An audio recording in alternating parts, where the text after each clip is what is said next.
Hey y'all, this is Lew Temple. You know me as Axel on The Walking Dead, and you're watching The Couch, sponsored by Dork Tees. Keep tuning in. You follow me?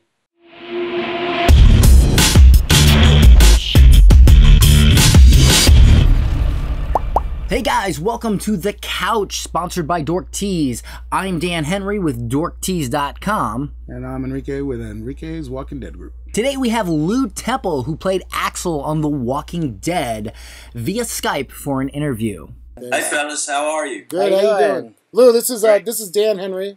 How's it going? Hi Dan. How you doing? Good to see you. I'm here in Los Angeles in my man cave. I don't know. We could take a little Axel tour here. Yes.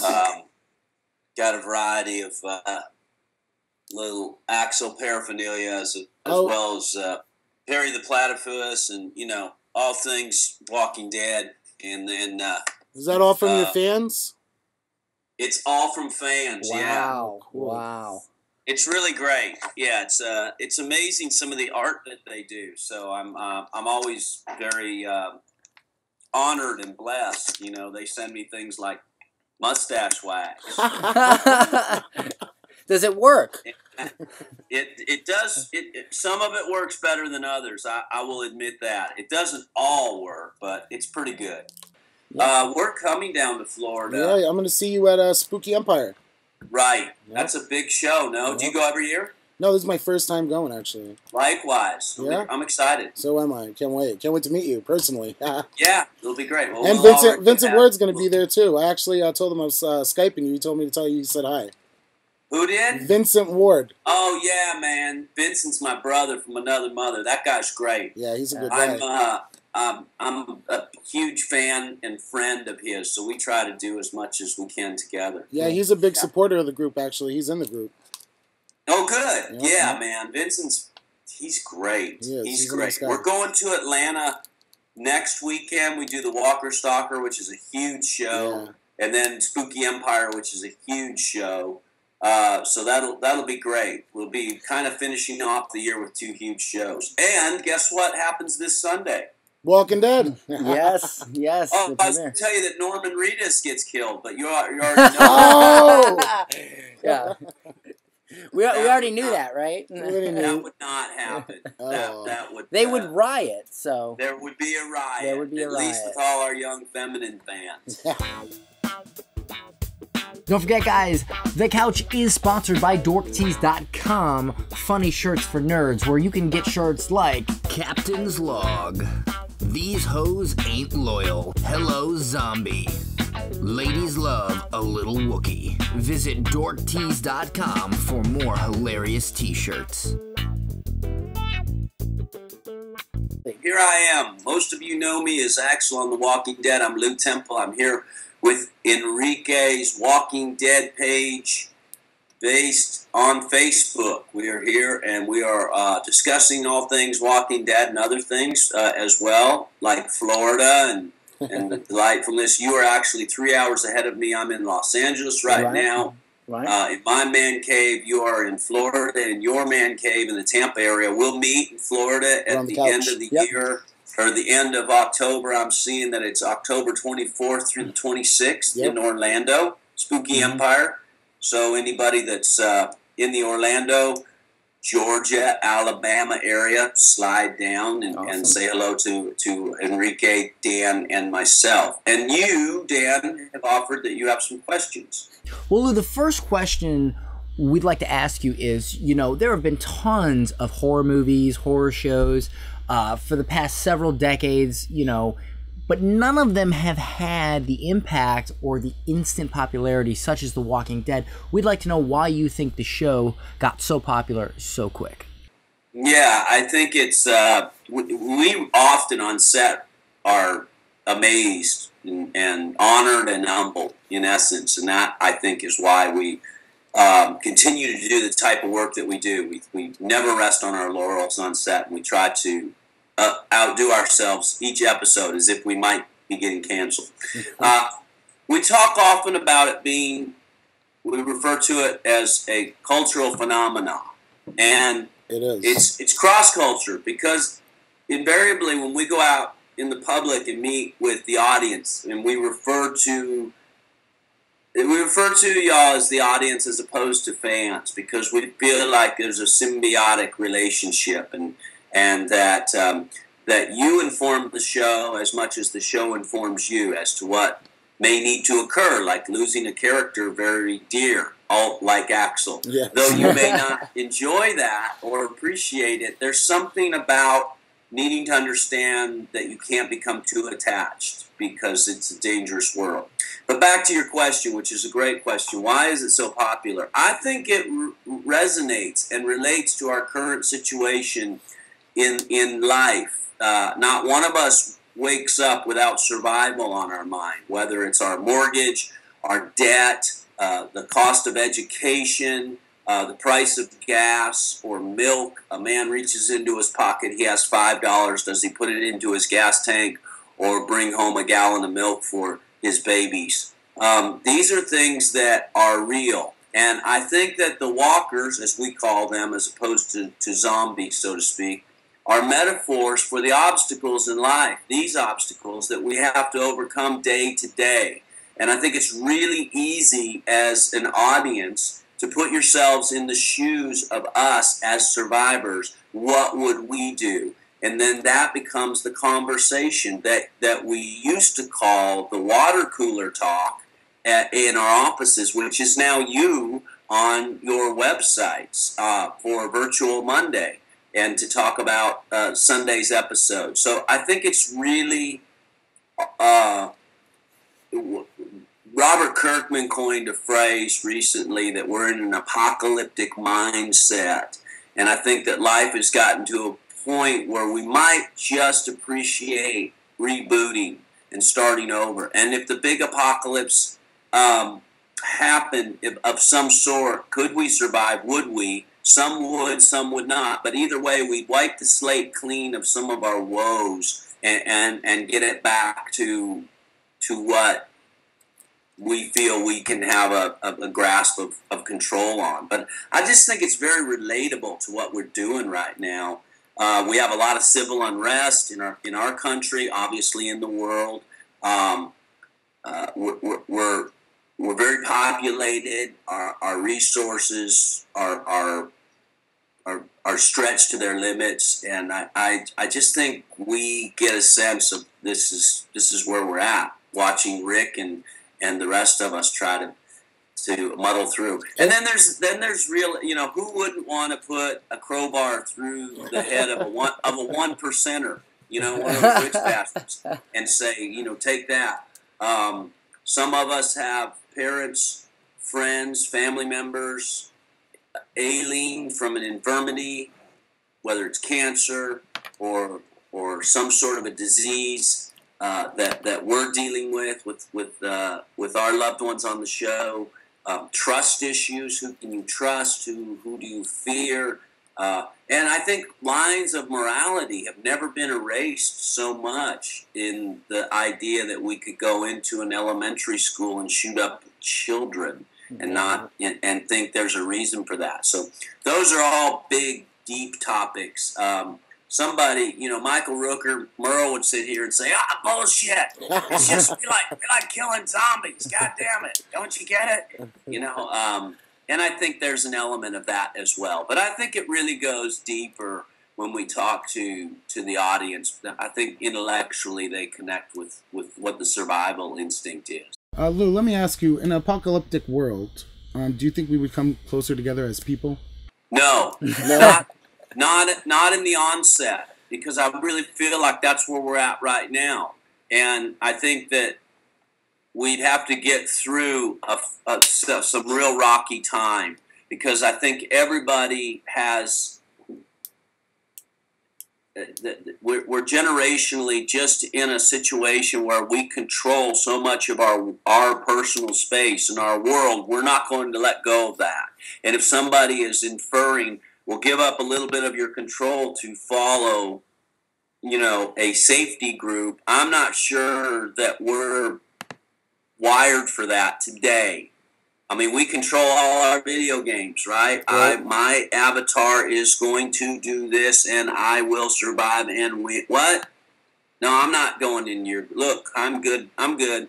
So I think we'd hit some rocky road, and then we'd come to discover that core fundamental instinct. We need each other, Right. and we might come to that. And I think I you know, not to get all hippy dippy.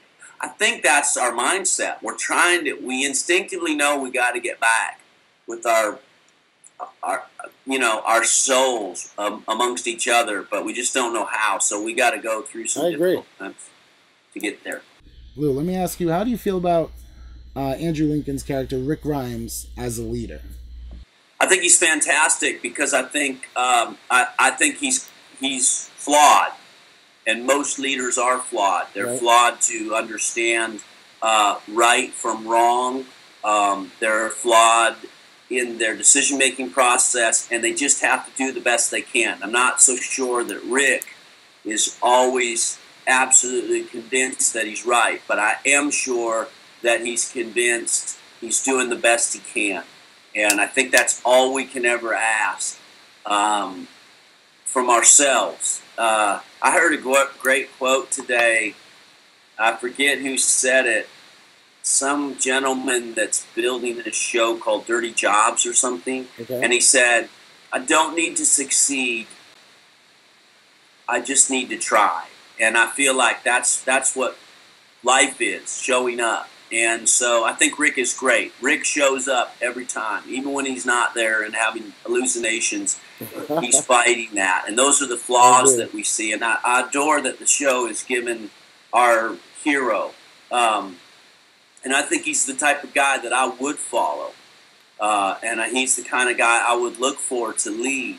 And that he is real, and he has human warts. How do you feel that sounded like he has an aerial disease. Wow. That's going to go viral, you know. Yeah, he doesn't. I can promise you Andrew Lincoln has incredible hygiene. And Rick Grimes doesn't. I don't know if you noticed, last night there was a lot of marathon running. Right. This week, a lot of Walking Dead marathon. They're showing way back from season 1 and 2, and he's clean shaven, and he's handsome, and he's bright and shiny, and holy moly, just look at how he's going to look in that like railroad car. A woods man or something. Did he maybe get to Alexandria? Man, I don't know. Are you still watching the show? I am. Awesome. I watch it like the audience now. Obviously, we're all together quite a bit. I see everyone. We're very dear friends. We're a family. And so it's very difficult to go to dinner with them and have them not talk. Oh, man, last week was ridiculous. But have you read this week's script? And I'm like, whoa. I don't want to know. No spoilers. I don't. And I do know a few, but I would never want to. It's always been my place to never take away. And I don't think actually the audience wants to know, because it's never going to be as good as you've got it planned in your mind when you hear that Axel's going to get shot. Everybody was blown away when you got shot, and especially you were standing right next to Carol. You guys were having a normal conversation, and next thing you know, dead. That was the point, and that's what the great gift of the show is to really gut punch you or pull the carpet out from you, and to catch you and shock you. So I think that's great. But Rick is a great leader, and Andrew Lincoln is a great leader who plays Rick. Andrew sets the bar for the entire production as to hard work, craft, creativity, courageousness to try new things. He works tirelessly at trying different angles for scenes. Production's very supportive of him. By that I mean the producers, the writers, the directors, hair, makeup, wardrobe, camera. Everybody's pulling the same way. No divas on this set. For as popular a show as this is, everybody is equal, which is great. Wow. Really great. We've been talking a lot about The Walking Dead, but I'd like to ask you, Lew, about your career as an actor. Obviously, I would think that your appearance on the show would have to help your or any actor's career. How much do you think that role helped your career as an actor? I think it's obviously the visibility of the show has helped all of us. I mean, every one of us came with something, and clearly we leave with something else. And so the popularity of the show has certainly raised my visibility, so to speak. I had a nice pedigree going in, as you mentioned, in the horror genre with Rob Zombie, Project, Devil's Rejects, awesome. Halloween, Texas Chainsaw Massacre, and certainly there's a place for me in that genre. And fortunately for me, I've been able to cross over in some action-adventure Tony Scott movies. Do you want to? Do you want to do more of that? Unstoppable, Lawless. Lawless was great. Lone Ranger, Rango. But yes, it's certainly in the industry, because the show is so popular, you can't help but give your nod of approval as a producer, casting director, with other shows. So when one of us walks in, hey man, great job on the show, and you guys are killing it, and thanks for coming in. We'd love to have you consider doing our show as well. So there's an element of that. That being said, we always want to keep our work diverse. Just as an actor, as a human being, you don't typically want to be the same person every day, or maybe you do, but change it up a little bit. Just, variety is the spice of life. So I don't always want to bring Axel to the party for the next, gig. And sometimes I think that precedes me a little bit. Where's the colloquial Southern redneck, jovial fella? Love that guy. I'm like, yeah, we're going to go a little dark and brooding on this. And so maybe the judgment of who you are, or the pigeonhole, not so much for me, because my work is pretty diverse as it goes, but certainly, someone like Norman doing Daryl, he will have to overcome. We were really looking for Daryl, the stoic, handsome, badass, and hopefully he doesn't have any time to do that work of outside of The Walking Dead. So I'm not sure that's an answer to your question. The big answer is yes, it's helped immensely, my visibility, my popularity. I don't think it's hurt me in the least of like, oh, you're the guy that plays Axel, or,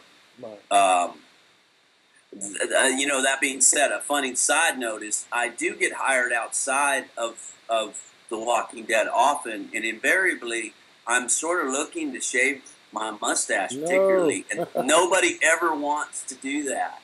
I will say, hey, we're going to shave, go clean shave, and they're like, no, let's do the mustache like on Walking Dead. I love that. So have you ever had the desire to move into like dramas or comedies or something like that? Yeah, did you ever feel typecast? Like little, because Bill Moseley from The Devil's Rejects told me a long time ago, the horror genre is a genre that allows you to actually explore a character and build something. Oftentimes in our studio movies, you're kind of a spoke in the wheel, and because it's a big machine, you're a gear in that machine. And horror films tend to allow you to really go off and do something different. And I really respect that words of advice, and I've come to understand and appreciate it.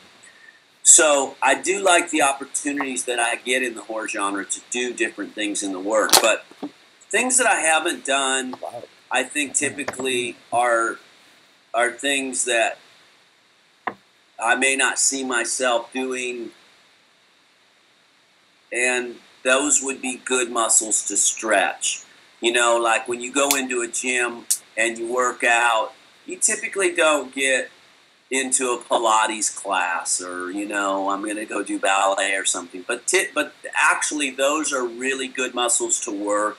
And so I might like to try a little romantic comedy as the sidekick, goofy friend, trying to get my buddy laid when he's trying to just get one chick going. I might like to try the young dad who's not the best influence on his son, or maybe a guy that is the hero, like I did in Unstoppable. who was kind of a dipshit, but ends up being the Calvary at the end of the day. So those are all a lot of fun to do. I like Gary Oldman in Lawless. Told me there's a lot of mediocre scripts, but a lot of great roles. So make your choices based on roles. Yeah, he usually plays a psycho in his a lot of. He's got a psycho, but look at him now. Is he starting to be the guy in the Batman series? He's sort of starting to settle a little bit, which serves him. He's a very smart, intellectual guy,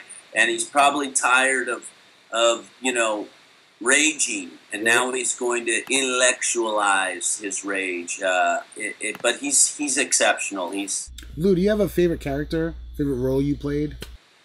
Is there one that sticks out for you? I like, there's elements to each role that I'm really partial to, but I like the role in Unstoppable Ned, because he was on the clock, because he wasn't really sure how to go about, he was an everyman, how to go about stopping a train. He wasn't confident that he was a lot of talk, but when he had to walk the walk, he started to figure out how to do that. I appreciate that. There's an element of Adam Banjo and the Devil's Rejects that's the same. A lot of bravado on the front end. They can kiss my ass. Then when the shit hits the fan, he puts his skirt on. His wife has to take care of him. Then at the end, he's got to fight Otis. He fails, but not in the effort. So I like the character arcs. I really enjoyed Cal in Waitress because there was a truth to him when he was asked about if he was happy. Doesn't really matter. Nobody really cares. So I'm just happy enough, and I really appreciate pieces of all those guys. Maybe the guy, and Axel is great because he wore his heart on his sleeve and he just wanted to be part of the group. And I thought that, and you mentioned Vincent before we started, and I adore Vincent Ward, who played Oscar. I thought we brought a certain levity or humor to the show that the show could use every now and again. It's pretty dark most of the time. The show's a pretty desperate situation. It kind of seemed like they killed you guys off rather quickly. I mean, we wanted, as fans, to see you guys progress further in the show. We always felt like it was a little bit of a cheap trick to introduce us and then take us out, and because we felt like the prison represented a safe haven, and who are the people that were safe by it. Not all criminals are bad. There's a lot of things, but at the end of the day, you're there to serve the story, and that's what you do. And when you wrap your head around, I've got to do a good job serving the story, then we try to do that. I'm not gonna lie. At first, I didn't trust Axel. Good. I'm glad for that, because when I was I was brought in to kidnap Beth and take her out in the woods, and the surviving group was going to chase me, and I would eventually kill her as a mercy killing to sacrifice her in order to stop this apocalyptic scenario. And we just never got to that point. So yeah, if you had a little mistrust, but then at the end we realized, well, Axel's becoming very popular and people enjoy him, so let's have him go out as a good guy. But that's why I kept everything buttoned up. Tats, so when that came undone, you were going to see, Henry Rollins, just big tattoo. Oh, so you were going to be a bad guy. I might have, we'll never know, but I certainly was reserving those fangs, Enrique and Dan, in the closet in case the writers wanted to pull them out. Yeah. So how do you feel AMC's involvement in the show impacts how good or bad the show ends up being, as far as the decisions they might make on the direction of the show? I don't think that the show would be better or worse. I think it's just right. I think AMC has the natural look. They were the network that took the chance on a very popular graphic novel that Robert Kirkman brings to the table. And Robert Kirkman, certainly with the Walking Dead comic book series, graphic novel series, that's got a huge subscription ship on its own. He didn't need to have a television show. So AMC did bring it to they said they signed off, brought in Darabont. Frank made it amazing as he does most things. Yes, he does. And that I was just the watched purpose. Shawshank last night. It was great, as it always is. One of my favorite movies. You mentioned Frank Darabont, and that's basically was the reason for my question. Is there is that controversy out there about Frank Darabont leaving the show and what happened, and perhaps certain cast members have their view, whether good or bad, of that situation and what unfolded. Sure. Those things get down to being logistics, practicalities. Somebody says we need to do this. Someone says we're not able to do that. Somehow let's make it work. And most times it does, and occasionally it doesn't. And I think that as it relates to Frank Darabont and Robert Kirkman and AMC, that the show has not failed you, the audience, ever. There's not been one episode where you said, there's been episodes that have been better than others, no doubt, maybe even seasons, but at the end of the day, it's still incredibly popular and it doesn't fail. So I think AMC and Robert Kirkman and Frank Darabont and Glenn Mazzara and Sarah Wayne Callies and John Bernthal and Jeffrey DeMunn and Lew Temple all first and foremost serve the story. And I think that's always what happens. So I think AMC does a great job of building that. My experience with AMC was incredibly supportive, focused on providing the best product that they could and whatever it took to get that done. And if that's staying out of Robert Kirkman's way or Greg Nicotero's way, I felt they did that. If someone felt we were going too far away from the spirit of the graphic novel and we need to get back on that track, and you, AMC, have to do something to help us get there, I think AMC has done that. I agree. So, I don't know. I don't think the show makes it without the incredible vision of Frank Darabont on the front end. I read the graphic novels before. I wasn't an avid reader, but I saw them across my desk based on my horror pedigree. And I was told that they were going to make a television series based on this graphic novel. No way they're going to be able to do this. It's way too violent. It's way too detailed. It's too big. They can't do a television show on this. They did. Frank Darabont and AMC did. So if the two were at odds at some point prior to me, that's too bad. But they really accomplished a lot getting this thing rooted and up off its ground. And Robert Kirkman's been there from day one. So, could ABC have done it? I don't get that sense. Or Fox. No, please, no. I mean, we have that in the Family Guy or something. I don't know. So yeah, I think AMC's a good fit. And so Lou, let us ask you, what can we see you in next? Coming up, I have a movie called Camouflage that's coming out. Interesting film about the Aurora shootings in the theater, and sort of a conspiracy theory as to how that happened and why. It really hinges on the idea of bullying, which when I was growing up wasn't a big deal. You just fought in the schoolyard, but now there's guns and emotional hostages being held. So this is a movie that's going to be available on download streaming for free.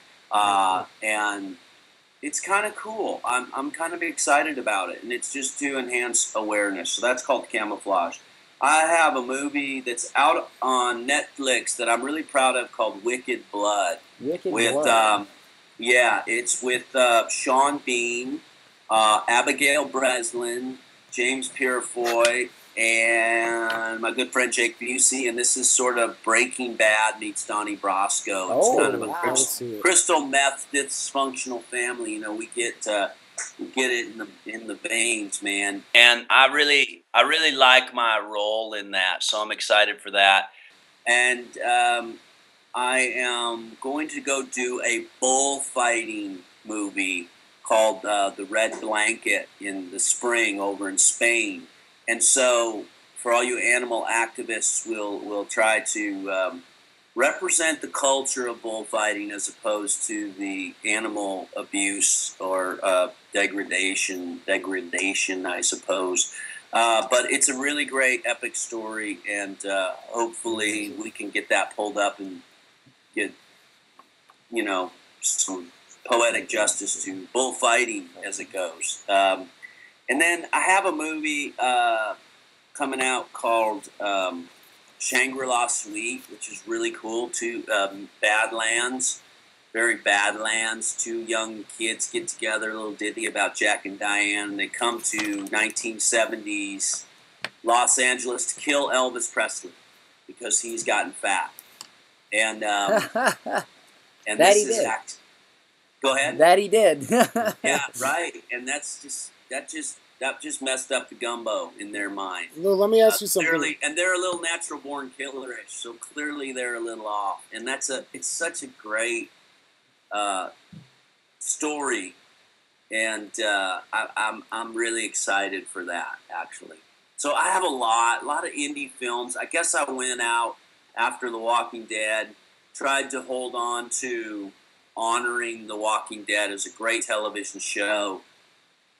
Went out to try and do great work in independent films, did a lot of indies, stayed a little bit away from television because I wanted it to be at least as, if possible, in the same quality as what I was doing. Didn't quite find anything, so I went and did independent films with high hopes. And Lou, so that's where it's been. Lou, let me ask you something. If you weren't an actor, what career do you think you would see yourself doing? It's so great. It's a good question because I used to think that it would be very specific to my passion, which is baseball. As a boy, I want to be a Major League Baseball player. Do you get to go backwards? Because at this point, I'm a little old to actually get to do that. You've done pretty well. I mean, I played baseball and I had a great career, and so I really enjoyed that. I love music, and I love the idea of being on stage and entertaining, sort of what I do, as I love telling a story, and I think you're able to do that with music, so rock star might be pretty cool. But a couple summers ago, oddly, I had some time off, and I went and got some dental work done, and I was fascinated by the science of dentistry. So I might, believe it or not, be interested in being a dentist. Wow. A creepy one. I was just about to say a creepy one, definitely. But dentistry, it's a real science, believe it or not. It's crazy. And right now we actually have some questions from the members of Enrique's Walking Dead group for you, Lou. Yeah, I believe the first question is from Margaret Trout. She wants to know, did you know you were going to get killed off? Hey, Margaret, that's a great question. Did I know I was going to be killed off from the start? I did not. I thought Axel was going to be with the survival group for a couple of years and be very useful and serviceable to the group.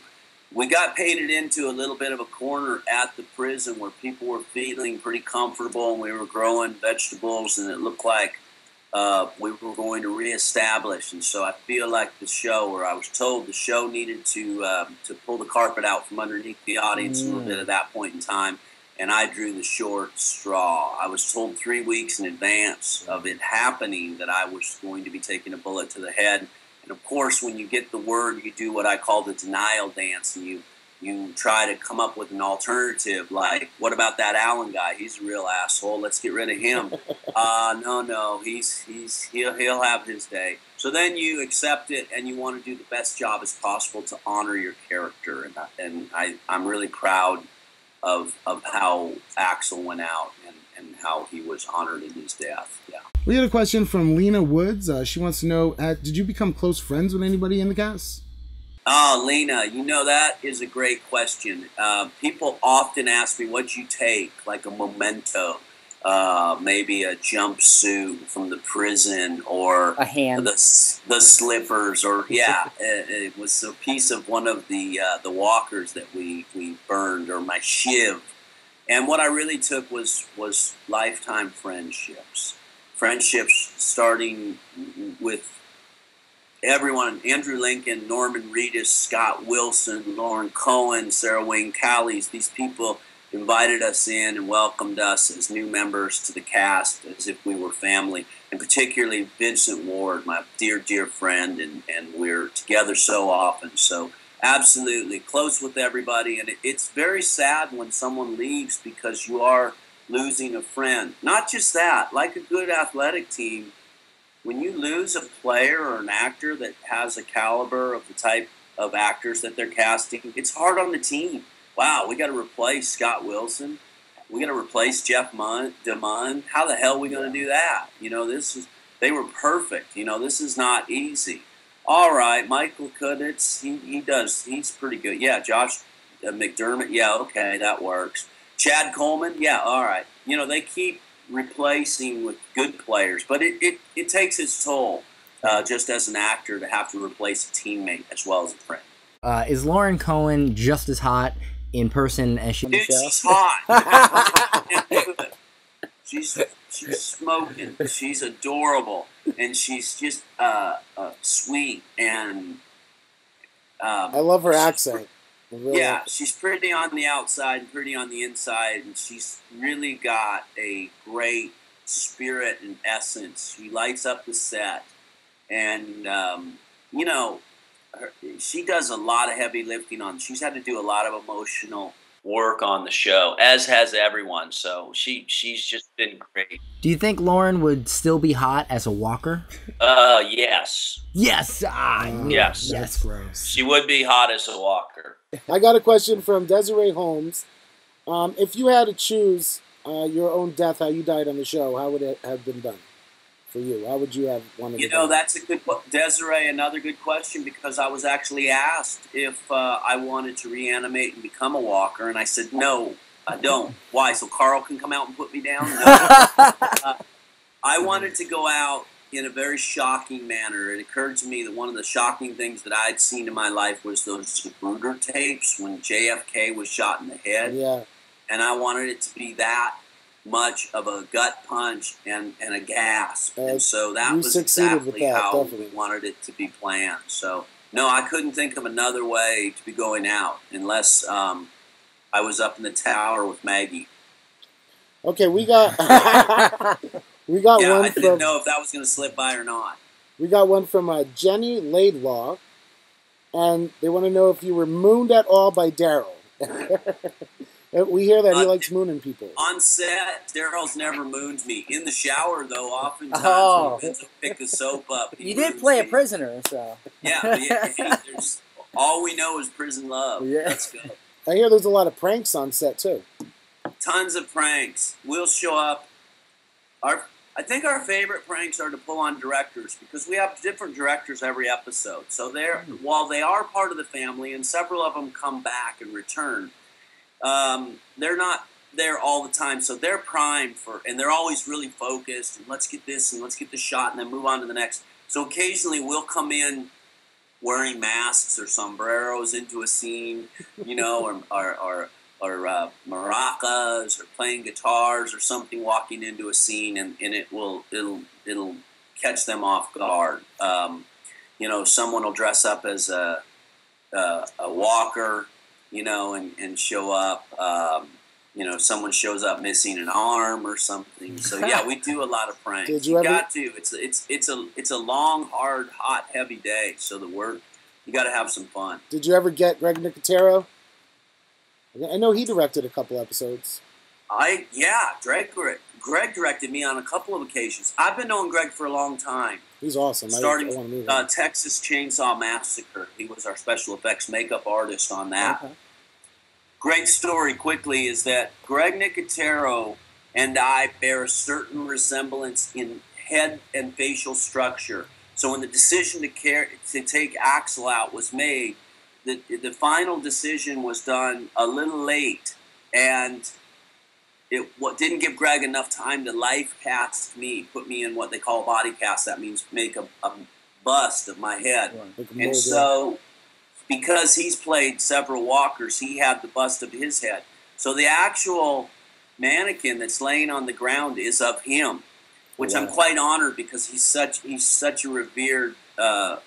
Yeah, that's actually Greg Nicotero's face used for the I'm being shot, a human sandbag, and I'm so thankful to be linked to him because he's legendary. Yeah, and I was in a vacation in Hawaii by then, and all those other punchers were sweating their asses off in the heat of Atlanta, Georgia. So yeah, that was great. Yeah, Greg's and credit to Greg Nicotero. For all the amazing work that he's done. I agree. As a special effects. Evil Dead. Artist. All the types of work that he's done. He went and built a body of shorts in the form of a web series for The Walking Dead to prove himself as a director. Kind of like a Major League Baseball player going down and managing in the minors to prove that he could manage at the major leagues, Ryan Sandberg. And so now he's one of The Walking Dead's top directors. And he can direct, make no mistake. He's very good director. What do you mean he made shorts? Like the webisodes or? Yeah, it's got it's a web series called The Walking Dead. Is it the webisodes? Is it the webisodes? Yeah. It's the webisodes. Okay. He directed all of those. Oh, get out. And he made them here in Los Angeles with Josh Stewart and Serena Vincent, and they're good. They're excellent. The guy that was in the webisodes, he played in that movie The Collector. Josh Stewart. That's his name. Yeah, I think he's going to be at Spooky Empire. I'm pretty sure he's going to be there. Yeah, he probably will. Yep. He does a lot of Chris Nolan movies like Batman. Oh, and, yeah, he was the guy next to Bane in Batman. He's like his head henchman or whatever. Yep. Yeah, he's great. He's really great. I love Josh Stewart. He lives just a few blocks down. I could take you over there right now if you want to interview him.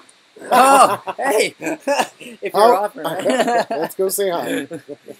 Well, Lew, cool. We really appreciate it. We really appreciate you coming on the show. And it's good to be with you both, Enrique, Dan. Thanks for reaching out. Congratulations on your success in building and broad-reaching website, fan page.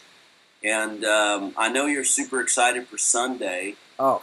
Do you watch it individually or as a group? Or we're actually going to the movie theater to watch it. Yep, they're showing it at a local family-owned movie theater on the big screen, and so we're gonna go all as a group and watch it. We might videotape it. Of your closest friends. Yes, yeah, well, there's going to be a lot of us going. Actually, a couple people from the group are going to meet us there too. Mm-hmm. So that's amazing in Tampa. Where was it at? It's in. We're not supposed to. It's a private event. It's a private thing. You can't announce that. Yeah. Wherever it is, I'm sure it'll be great. You'll enjoy it. And thanks for having me. And I look forward to seeing Thanks for taking time. Seeing you in Orlando. Yep. We will see you there. Absolutely. And keep tuning in and being as supportive of the show as you have been. Follow me. Yep. Absolutely. Definitely. Thank you, Lew. Thanks so much for taking time out of your day, Lew. We really do appreciate it. Thank you so much. Thank you. Talk to you later. All right. Okay. Bye-bye. Bye-bye. Don't forget, guys, you can buy the official Enrique's Walking Dead group shirt on dorktees.com/EWD. Hey, y'all, this is Lew Temple. You know me as Axel on The Walking Dead. And don't forget to join Enrique's The Walking Dead group on Facebook, the #1 Walking Dead group on Facebook, by the way. Enrique's Walking Dead on Facebook. You follow me?